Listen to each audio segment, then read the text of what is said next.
Dressing yang dipilih adalah mempertahankan luka dalam lingkungan yang lembab.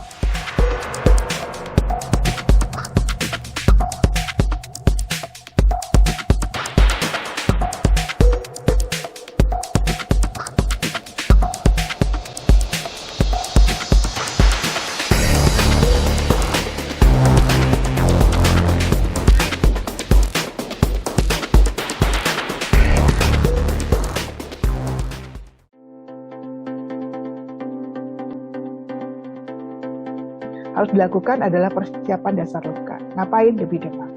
Debi demam ngapain? Membuang jaringan mati, menghilangkan benda asing pada jaringan, mengurangi pertumbuhan bakteri pada luka, membuang kulit yang menebal pada tepi luka yang tertahan, serta mempersiapkan dasar luka supaya bisa menstimulasi proses penyembuhan luka. Mau pakai metcopazine red, misalnya ya, tapi jaringan lukanya masih warnanya hitam, sayang gitu. Prosesnya tidak akan terjadi. Sebaiknya apa? Otolisis dulu. Dengan apa? Metcopazine reguler. Berarti pilihannya karena sudah ada silver, bisa lakukan dulu dengan silver. Contohnya seperti itu. Kalau dia sudah lembek, baru kita pilih metodenya apa yang mau dilakukan. Apakah dengan CSWD, atau dengan mekanikal. Tahapannya berapa lama? Sekurang-kurangnya 2-4 menit. Nah, ini mesti harus dipahami, sehingga nanti nggak bingung. Ini harus diapain ya? Ini harus bagaimana ya? Ngomongnya benar nggak sih debi demam itu penting?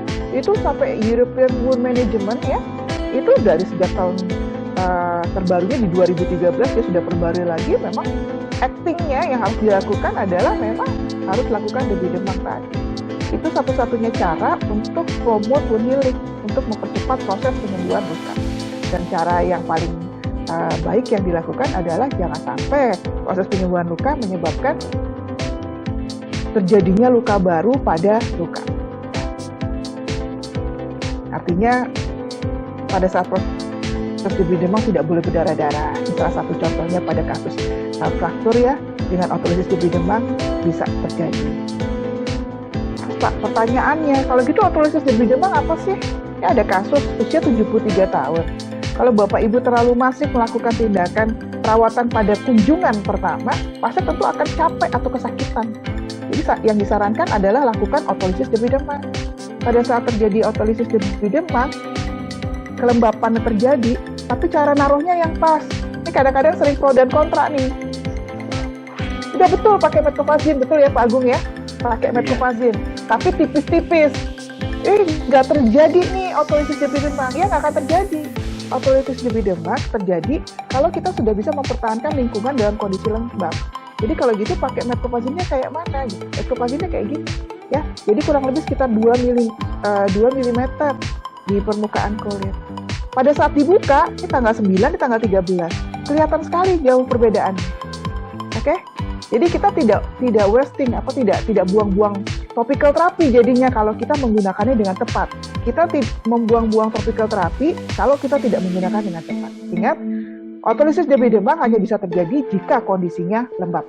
3 hari dibuka, kelihatan bedanya, ya, ada perubahan warna, terus kemudian epitelisasi terjadi pada luka yang sudah baik, terus kemudian tepi-tepi luka mulai kelihatan daerah mana yang memang harus kita buang. Sehingga pada saat kita melakukan debridement udah tepat. Ini pada pertemuan keempat, ini sudah terpisah nih lapisan kulit yang sehat dengan lapisan kulit yang mati. Sehingga kita melakukan CSWD itu bisa kita lakukan. Tapi balik lagi, pada saat kita melakukan CSWD jangan sampai menyebabkan pendarahan. Kalau kita lihat sudah ada perubahan warna dasar luka yang signifikan, kita bisa lakukan lagi debi demam dengan otolisis.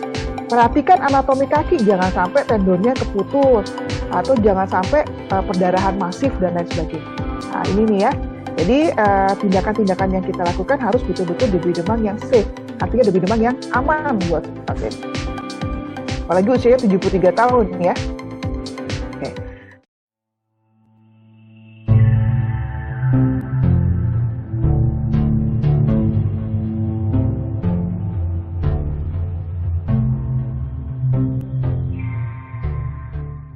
Terus kemudian yang harus diperhatikan juga adalah infection control-nya. Jangan sampai tadi ya, pada saat kita sudah lihat ada spreading infection, kita harus segera lakukan culture. Karena yang mau kita lakukan adalah bagaimana preparation tadi, persiapan dasar luka tadi, seminimal mungkin, sehingga proses penyembuhan luka sesuai dengan tahapan yang kita inginkan, yaitu 12-20 minggu. Mudah-mudahan saya nggak terlalu cepat ya Pak Agung? Nggak, Bu. Nggak ya? Yeah. Jadi terus kemudian yang harus kita pikirkan adalah dressingnya. Bolak-balik tuh. Dressing yang dipilih adalah mempertahankan luka dalam lingkungan yang lembab. Boleh pakai modern dressing yang lain ya boleh-boleh aja gitu ya, nggak masalah. Tapi kebetulan karena kita research tadinya dengan metcofazine, ini saya tampilkan tentang metcofazine. Memang kemudahannya karena bentuknya salep, kalau kita ketemu kasus yang kita raba nih masih panas daerah sini ya, lukanya misalnya di sini aja gitu, tapi kita raba daerah panas di daerah tempat lain, itu ada resiko apa? Kemungkinan di situ lukanya ada luka yang merambat gitu ya, kemungkinan hiperemi atau ada selulitis dan lain sebagainya. Sehingga kita harus pastikan yang teraba panas itu ditutup semua dengan metcofazine. Jadi bukan cuma di luka 1 atau 2 gitu aja, tidak, tapi kita raba sampai sebatas mana panasnya. Nah itu kita tutup semua. Tujuannya apa? Mempertahankan lingkungan lembab pada luka. Contoh misalnya lihat di kaca, oh lukanya sini, 2 ini, tapi yang lainnya nggak ada demam, nggak ada lokal infeksi. Nah itu nggak perlu ditutup sampai seluas ini. Tapi kalau ada rasa teraba panas, itu tutup aja untuk menghindari lukanya berlanjut. Nah, biasanya nih pada saat setelah kita buka, ini kondisinya langsung turun. Kondisi panasnya langsung turun. Karena kondisi yang lembab itu dia menstimulasi panas tadi untuk segera reda. Oke? Bolak-balik tadi udah diomongin. Jadi kalau pakai metcofazine itu ya simple dressing, memang simple, memang kita buat novelty-nya, perubahannya dan penciptaannya itu memang sesimpel mungkin. Karena memang kasus diabetes itu sangat banyak sekali dan kalau misalnya nggak simple akan susah buat kita untuk lakukan perawatan. Ada luka seperti ini, raba panasnya, oh ini batas edemanya, ada perubahan warna. Lihat di sini nggak ada perubahan warna. Jadi kalau gitu tutup aja. Ya, olesin semua walaupun kita lihat lukanya ada di sini.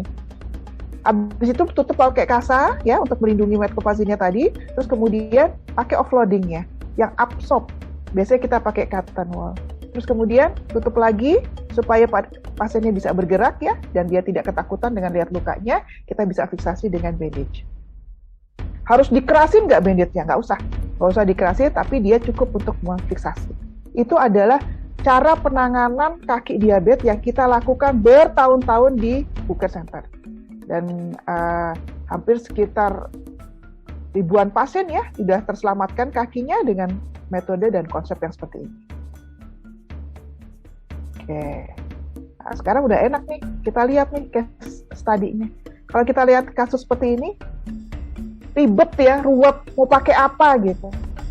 Tapi kalau dengan adanya metcofazine ini kita simple, udah mudah. Tadi ingat-ingat raba panasnya sampai mana, nggak usah diutak-atik, langsung tempelin aja dulu. Karena kita mau lihat nih, 3 hari setelah dibuka, apa? Kalau kita lihat dia demam, berarti kita sudah mulai curiga. Ini kemungkinan ada spreading infection. Jangan sampai pasiennya masuk untuk hospitalisasi. Jadi mesti kita harus cek betul. Oke. Ini lihat. Jadi pada pertemuan ke-9, itu udah kelihatan. Epidermis sudah mulai terpisah, ya. Oke, tapi epitelisasi sudah mulai timbul, tapi nggak bisa jalan. Karena apa? Karena slafnya banyak. Tapi perhatikan, pitting edemanya nggak ada. Berarti infeksinya turun nggak? Infeksinya turun. Yang tadinya kita curiga terjadi spreading infection, sekarang udah kontaminasi aja, sudah local infection. Jadi tujuan kita ngapain? Wound bed preparation tetap. Ya persiapan dasar luka, pakai otolisis dan juga debridement. Wah itu penting banget itu. Jadi memang kepentingan kita untuk melihat proses penyembuhan luka itu harus betul-betul sesuai dengan aturan mainnya. Oke, pada pertemuan ke-19 sudah terlihat ya, tampak ya, dia sudah terjadi jaringan yang baru. Oke, jadi nggak terlalu lama pasiennya juga ya.